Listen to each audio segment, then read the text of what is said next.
नमस्कार, sports our के इस खास वीडियो में आपका स्वागत है। मैं हूं आपके साथ अभिषेक। हमारे साथ इस वीडियो में बात करने के लिए मौजूद है हमारे साथी पत्रकार विवेक। इस वीडियो में बात करेंगे लखनऊ सुपर जायंट्स के कप्तान ऋषभ पंत की। जी हां, वही ऋषभ पंत जिन्हें 27 करोड़ में गोयनका साहब ने लखनऊ के लिए जो है खरीदा था और अपनी टीम का कप्तान बनाया। लेकिन अब 12 मैच लखनऊ सुपर जायंट्स की टीम खेल चुकी है और इन 12 मैच में महज 135 रन ऋषभ पंत ने बनाया है। विवेक, अगर शुरुआत करते हैं ऋषभ पंत, सबसे पहले तो ये लोगों को बता देते हैं कि ऋषभ पंत के इस 135 रन की बदौलत लखनऊ आज कहां पे खड़ी है। 7वें नंबर पे अंक तालिका में लखनऊ की टीम खड़ी है। और जाहिर सी बात है, जब आपके कप्तान ही, एक होता है लीडिंग फ्रॉम द फ्रंट, आगे से जो है अपनी टीम को लीड करना, एक होता है बैक फ्रॉम द बिहाइंड, कुछ भी कह लीजिए आप। ऋषभ पंत जो है कुछ ऐसा ही करते दिखाई दे रहे, पीछे से यानी जो है तीसरे नंबर पे अपनी टीम को रखे हुए हैं इस वक्त ऋषभ पंत। तो लखनऊ सुपर जायंट्स हैदराबाद से हारने के बाद प्लेऑफ की रेस से बाहर हो जाती है। इसमें ऋषभ पंत को आप कितना जिम्मेदार मान रहे हैं? और जिस तरीके से लगातार 12 पारियों में महज एक अर्धशतक ऋषभ पंत के बल्ले से निकला है, कैसे देख रहे हैं पंत की इस पूरी टूर्नामेंट को? देखिए, सबसे बड़ी चीज होती है कि जब आपको जिम्मेदारी दी जाती है, और एक चीज ये भी है कि आप पर बहुत बड़ा भरोसा जताया गया है बड़े अमाउंट के साथ में। आप आईपीएल इतिहास के और वो भी दुनिया की सबसे बड़ी क्रिकेट लीग के सबसे महंगे खिलाड़ी का रिकॉर्ड आपके नाम हो चुका है। आप पर ऑनर ने भरोसा जताया है। उनका एक सपना था, जब ऋषभ पंत को खरीदा गया था तो उस दौरान उन्होंने ये भी कहा था कि चाहे जितनी भी रकम लगानी पड़े, मैं वो रकम देने को तैयार हूं। ये संजीव गोयनका का बयान था, हर मैच में मौजूद होते हैं। लेकिन ऋषभ पंत जिस तरीके से आउट ऑफ फॉर्म चल रहे हैं, और एक मैच को अगर छोड़ दिया जाए 63 रन की उस पारी को, तो अभी तक जितने भी मुकाबले खेले गए हैं लखनऊ सुपर जायंट्स के, या जितने भी मुकाबले जीते हैं, वह सिर्फ और सिर्फ दूसरे बल्लेबाजों की बदौलत। मिचेल मार्श, निकोलस पूरम, एडन मार्करम, ये तीन ऐसे धुरंधर हैं जिनकी बदौलत किस्मत के जरिए जो है लखनऊ की नैया अब तक चल रही थी। लेकिन आखिरी के 6 मैचों में कहीं ना कहीं उनका भी जो है फॉर्म जो है वो उतना कारगर साबित नहीं हो पा रहा है। और गेंदबाजी अभिषेक सबसे ज्यादा कमजोर नजर आ रही है। लगातार जो गेंदबाजी है वो कमजोर इसलिए साबित हो रही है क्योंकि कोई ऐसा धुरंधर है नहीं जो लगे कि हाँ इसकी गेंद परेशान करेगी। दिग्वेश राठी, जो कि भले ही यहां पर वो विवादित रूप से सामने आ रहे हैं हर एक मुकाबले में, लेकिन सिर्फ उन्हीं की गेंदबाजी जो है वो प्रभावशाली नजर आई है। तो अगर बल्लेबाजी की बात करें विवेक, आपने सही यहां पे नोट किया है। निकोलस पूरन, एक अगर 5 मैच लखनऊ की टीम जीतने में कामयाब हुई है, हम सबने देखा है शुरुआती उन 5 मैचों में पूरन का कैसा प्रभाव था, और गेंदबाजी में दिग्वेश राठी का। इसके अलावा एक तरफ तो है, जाहिर सी बात है, पूरी टीम कहीं ना कहीं आउट ऑफ फॉर्म दिखाई दे रही थी, उसमें कप्तान भी शामिल थे। और पंत की यहां बात करना इसलिए जरूरी हो जाता है, सबसे महंगे खिलाड़ी आईपीएल 2025 के 27 करोड़ के, और बार बार जब ऋषभ पंत आउट होकर जाते हैं, कैमरामैन डायरेक्ट जो है उनके ऑनर के ऊपर जो है फोकस करता है। और उस वक्त आप जो है रिएक्शन देखिएगा गोयनका साहब का क्या रिएक्शन था। तो सबसे बड़ा सवाल इस वक्त यही है ना कि क्या विवेक, सवाल ऐसा उठना शुरू हो गया सोशल मीडिया पे, लोग बातें कर रहे हैं, क्या ऋषभ पंत का ये जो है पहला और आखिरी साल लखनऊ के लिए भी? मुझे ऐसा लगता है, देखिए मैं एक चीज बता दूं आपको कि संजीव गोयनका का एक रिकॉर्ड रहा है। आपको याद होगा कि पुणे सुपर जायंट्स के वो ऑनर रह चुके हैं पहले भी, ठीक है।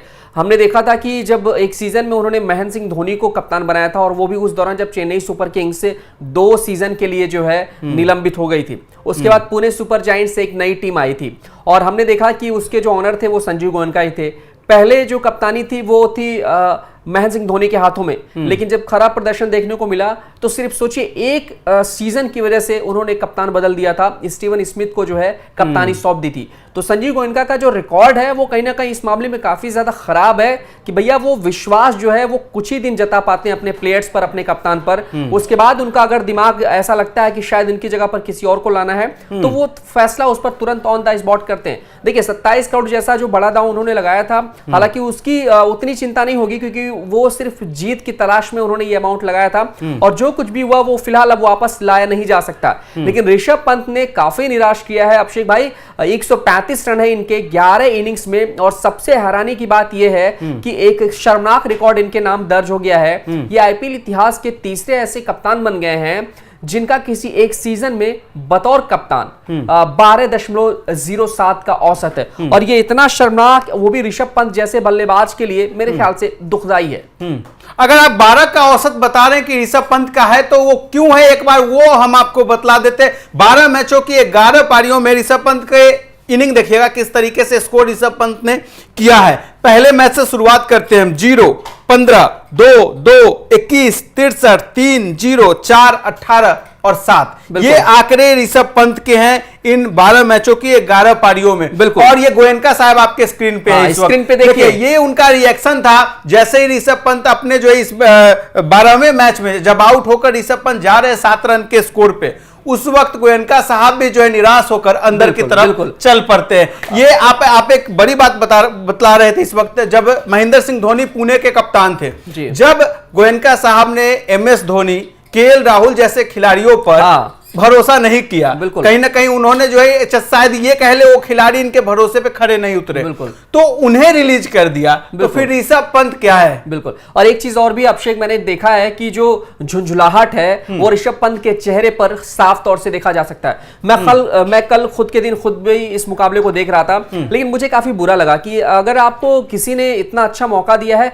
लेकिन अगर आप अपने फॉर्म से खुद को साबित नहीं कर पा रहे हैं, तो कम से कम इतनी तो कोशिश करिए कि नम्र रह सके।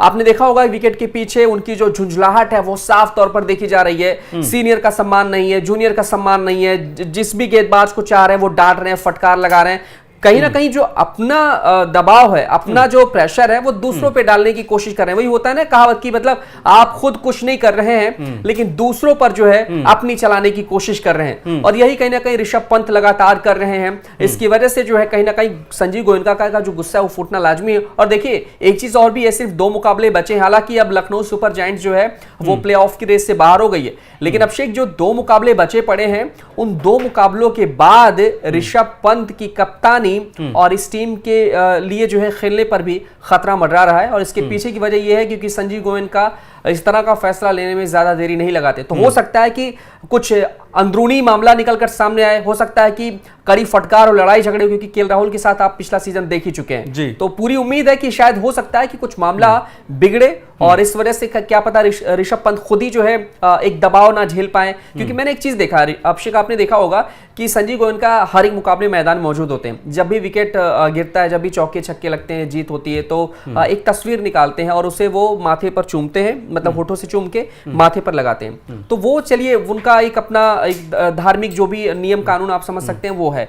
लेकिन दूसरी तरफ यहां पर अगर आप देखेंगे तो संजीव गोयनका जो कि जिन्होंने IPL की सबसे महंगी टीम खरीदी है, लखनऊ सुपर जायंट्स, 7700 करोड़ की टीम है, IPL की सबसे महंगी टीम। तो मेरे ख्याल से जीत यहां जरूरी है और ऋषभ पंत के करियर को लेकर के भी जो है लखनऊ सुपर जायंट्स हो सकता है कि यहां पर। और एक और चीज गोयनका साहब में देखा गया कल मैच के बाद बात करें तो ईशान किशन के साथ जिस तरीके से बढ़ती नजदीकियां, हो सकता है फ्यूचर में शायद कोई विकेट कीपर की तलाश हो गए गोयनका साहब को। इसके अलावा जब वैभव सूर्यवंशी जब शतक करते हैं उस मैच में उन्हें आकर जो है एक चेन गिफ्ट करना, सोने की चेन गिफ्ट करना, तो ये बतलाता है कि उनकी नजर और टीमों पे भी और भी कई खिलाड़ियों पे हमेशा रहती है। और यही वजह है कि अब ऐसा माना जा रहा है कि हो सकता है ऋषभ पंत का ये आखिरी IPL हो, इसके बाद हो सकता है लखनऊ की टीम से उनका छुट्टी हो जाए। लेकिन फिलहाल जिसकी बात आप कर रहे थे, फ्रस्ट्रेशन, खुद का फ्रस्ट्रेशन, जब खुद फ्लॉप हो रहे, नहीं चल रहे हैं, और आप उसका फ्रस्ट्रेशन अगर अपने साथी खिलाड़ियों पर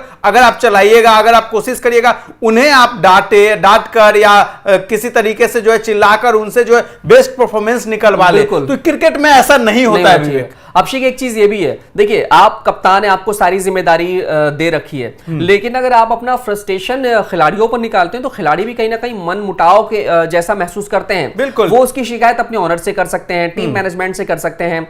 और रही बात लखनऊ की, तो लखनऊ ने सिर्फ और सिर्फ पैसा जो है लगाया है और पैसे के साथ उसने परफॉर्मेंस खरीदने की पूरी कोशिश की, और ऐसे में खुलकर वो खिलाड़ी खेल भी नहीं पाते ना, और इसका असर उनके गेम पर दिखता है। और यही वजह है कि आज लखनऊ की टीम प्लेऑफ की रेस से बाहर हो गई है। एक समय था कि टॉप 4 में चल रही थी, 3rd पोजीशन पर ये टीम चल रही थी। मुझे तो पूरा भरोसा था कि लखनऊ अपनी टीम है, अपने प्रदेश की टीम है, तो शायद हो सकता है कि टॉप 4 में आ जाए। लेकिन आखिरी के जो 6 मुकाबले रहे उनमें लगातार 5 हार और सिर्फ एक जीत हुई है, तो ये निराशाजनक है और कहीं ना कहीं इसकी सबसे बड़ी कैसे जिम्मेदारी होगा है। जब आपका कप्तान ही एक तो पहले चलिए शुरुआती कुछ मुकाबले में ये फ्लॉप हुए तो कहा जाने लगा नीचे आ रही ने मौका नहीं मिल रहा। जिस मुकाबले में 10-10 ओवर शेष बचे हुए थे, 10वें ओवर में 11वें ओवर में बैटिंग आ रही थी ऋषभ पंत की, वहां पूरा मौका था सेट होने का, टाइम लेने का, लेकिन उसके बावजूद क्या लग रहा है ये जो लापरवाही देखी जा रही है ऋषभ पंत में, मतलब गैर जिम्मेदाराना शॉट खेलकर आउट होते हैं। ये सिर्फ मैं लखनऊ की बात नहीं कर रहा हूं, अगर इसी तरीके से चलता रहा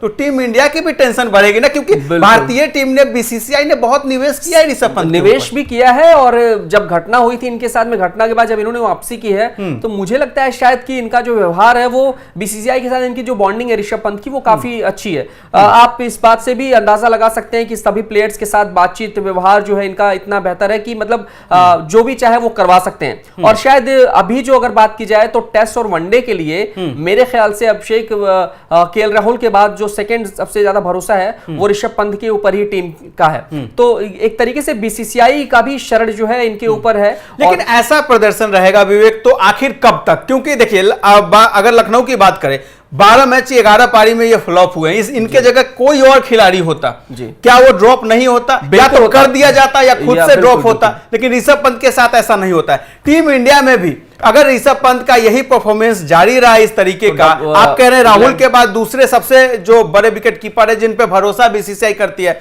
ऋषभ पंत, मैं तो दूसरा नहीं, मैं तो पहला ही मान रहा हूं ऋषभ पंत है। लेकिन क्या हमें ऋषभ पंत से आगे बढ़कर नहीं सोचना चाहिए? हमारे पास ऑप्शन की कमी है क्या? नहीं, बिल्कुल ऑप्शन की कोई कमी नहीं है। आपके पास में ईशान किशन जैसे बहुत शानदार प्लेयर हैं, इसके अलावा जो है बहुत सारे विकेट कीपर संजू सैमसन रखे हैं हमारे पास में, तो बहुत सारे विकेट कीपर्स बल्लेबाज हैं जो शानदार खेल दिखा रहे हैं और उनके पास में मौका है। और मेरे ख्याल से ये चीज तो तय होनी चाहिए कि शायद ऋषभ पंत को जिम्मेदारी समझनी होगी। आपने उनके चेहरे की स्माइल तक नहीं देखी होगी, शायद मुझे नहीं याद होगा कि आपने आखिरी बार या मैंने कब उनके चेहरे पर लखनऊ सुपर जायंट्स की तरफ से चेहरे पर स्माइल देखी होगी, क्योंकि अंदर ही अंदर वो टूटे से नजर आ रहे हैं। अंदर ही अंदर उनके अंदर बस ये है कि कैसे भी करके 14 मुकाबले खत्म हो जाए, उसके बाद शांत होकर के ऋषभ पंत खुद के ऊपर कुछ फैसला लेंगे या फिर हो सकता है फ्रेंचाइजी से बातचीत करें, जो भी है वो तो खैर आने वाली बात है। लेकिन कुल मिला के देखा जाए तो ऋषभ पंत का जो प्रेशर है, ऋषभ पंत का जो फ्लॉप प्रदर्शन है, उसने लखनऊ सुपर जायंट्स को डुबाने में बड़ी भूमिका निभाई है। फिलहाल अब दर्शकों पे छोड़ते हैं, आप लोग क्या सोच रहे हैं ऋषभ पंत के इस फॉर्म को लेकर? जिस तरीके से ऋषभ पंत आईपीएल के सबसे महंगे खिलाड़ी होते हुए भी